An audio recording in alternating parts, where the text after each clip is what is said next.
Uh, Good morning, ma'am. My name is Suprit from Group 4, and my teammates are Arushi, Tanisha, Aditya, and Akshata.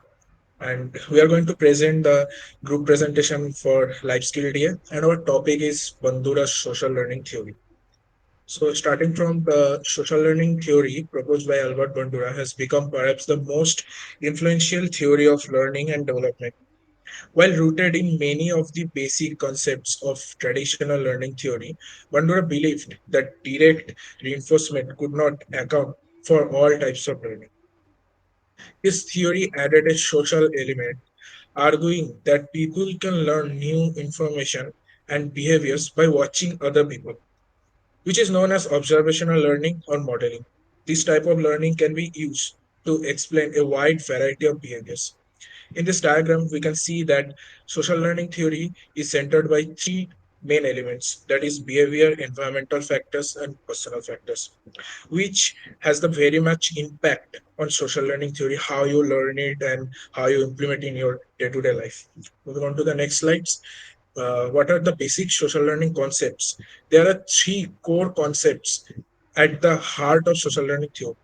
First one is the idea that people can learn through observation, the idea that internal mental states are an essential part of this process.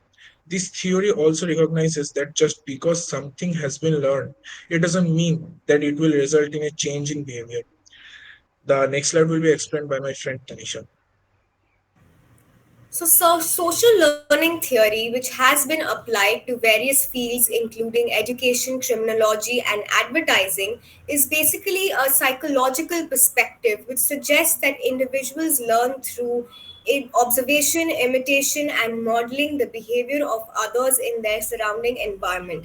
According to such a theory, people acquire new behaviors and attitudes by observing the consequences of other people's actions, including rewards and punishments. Next slide. So, just like Bandura has said, that most human behavior is learned observationally through modeling from observing others, one forms an idea of how new behaviors are performed, and on later occasions, this coded information serves as a guide for action. So, in simple words of him, I would say that we learn what to do, how to act, and what to believe by observing the behavior of our social environment. For example, if a child sees their parent being rewarded for doing something good, they are more likely to copy such kind of a behavior and inculcate that. Meanwhile, if a child sees someone being punished for doing something bad, like getting in trouble for lying, then they are less likely to lie to others. So, social learning theory is very beneficial because it improves information retention, identification of knowledge gaps, and also boosts the learner's engagement and collaboration. Next, my friend Arushi will continue. Social learning theory has often been called a bridge between behaviorism and cognitive learning theories because it encompasses attention, memory, and motivation. Now, the three pillars of Bandura's social learning theory are observation, imitation, and modeling. Observation is when we learn while observing the people around us, and imitation is when we try to imitate their behavior. And modeling, in simple terms, I can say, is that when you look up to a person and you start imitating the way they speak, their body language, and the way they dress.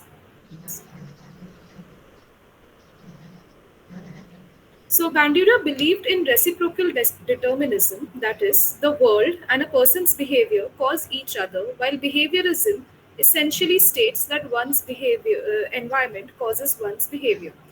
So, reciprocal determinism basically means that a person's behavior is influenced by the person's personal factors as well as the environmental factors. Bandura came up with this social learning theory while studying adolescent aggression, and he suggested that this behavior was motivated by environmental factors as well. Next. Later, Bandura soon considered personality as an interaction between three components: the environment, behavior, and one's psychological processes. Social learning theory has sometimes been called a bridge between behaviorist and cognitive learning theories. Now, behaviorism means that when we start learning by observing the people or the things in our environment. Learning by behaviorism is mainly influenced by environmental factors, whereas the cognitive learning basically implies the mental processes that we use to learn things that are to learn the information that is directed to us from the environment.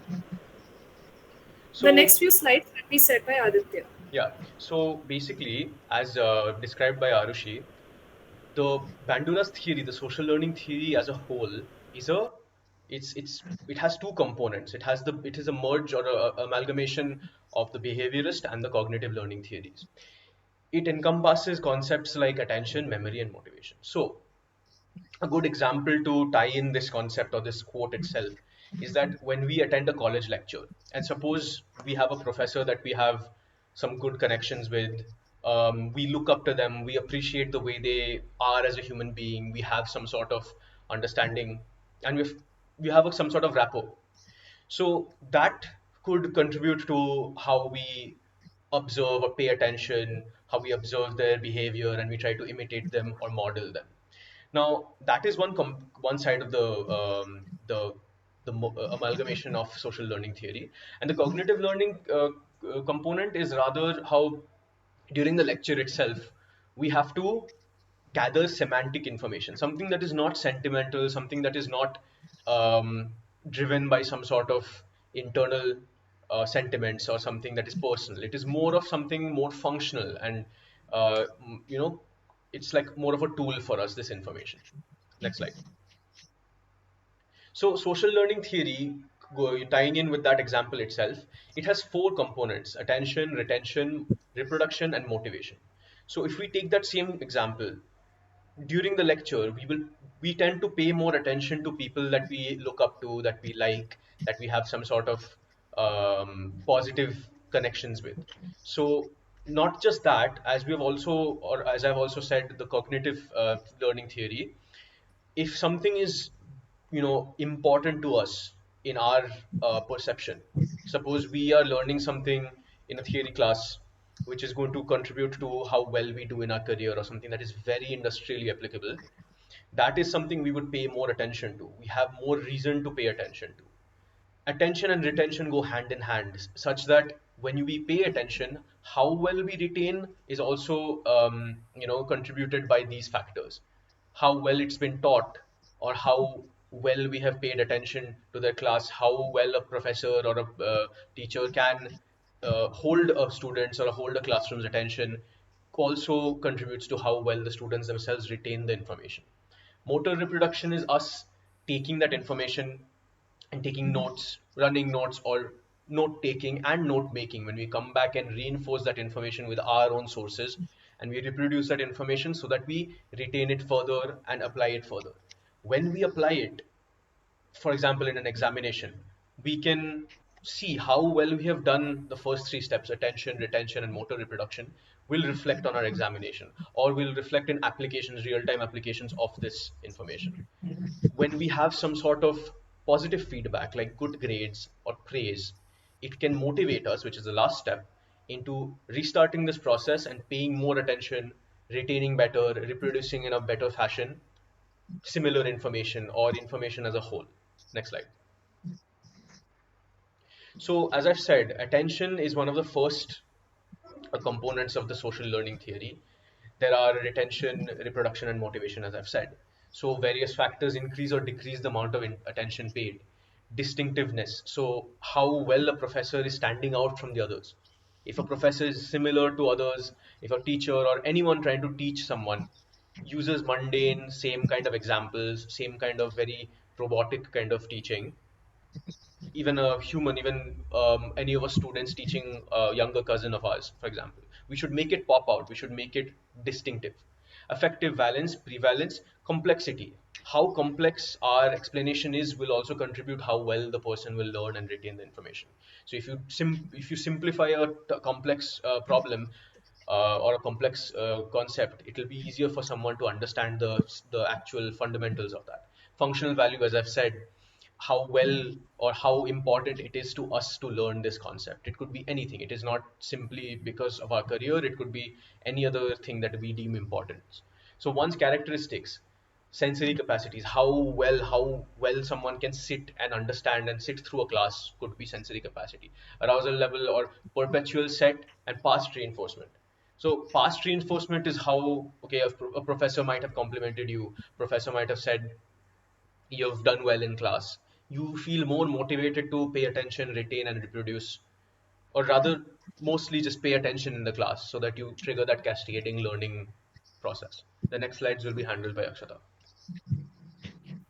So, talking about the second element of social learning theory is retention, which is remembering what you paid attention to, which includes symbolic coding, mental images, cognitive organization, symbolic rehearsal, and motor rehearsal.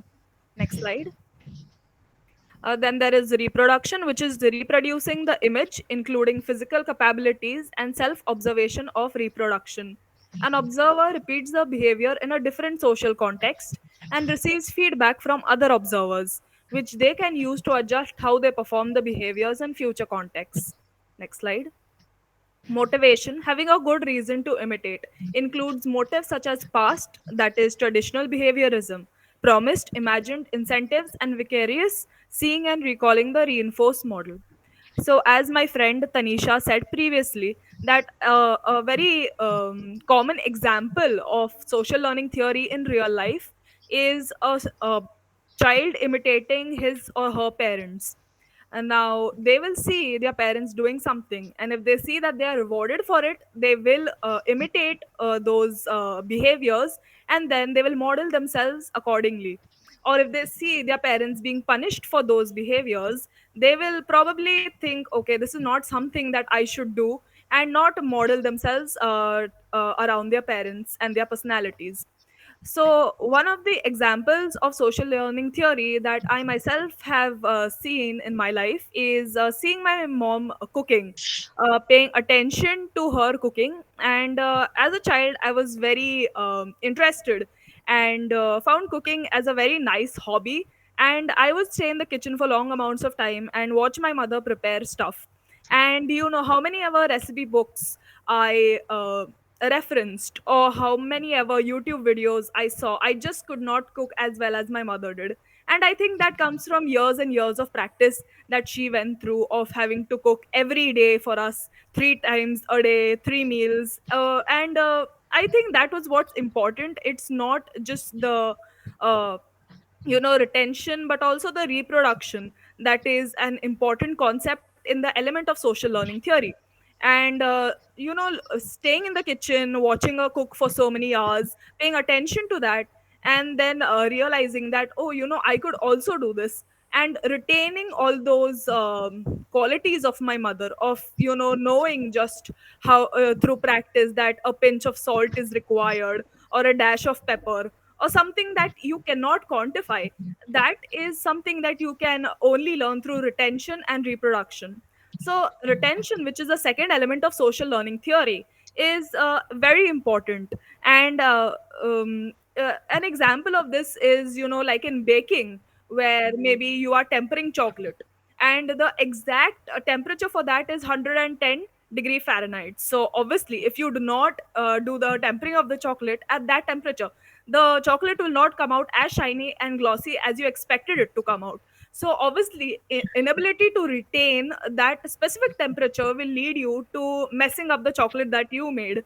And maybe that is like a punishment, that, oh, if I had just retained this amount at this temperature, this temperature at which I had to temper chocolate, maybe my chocolate wouldn't have come out so bad.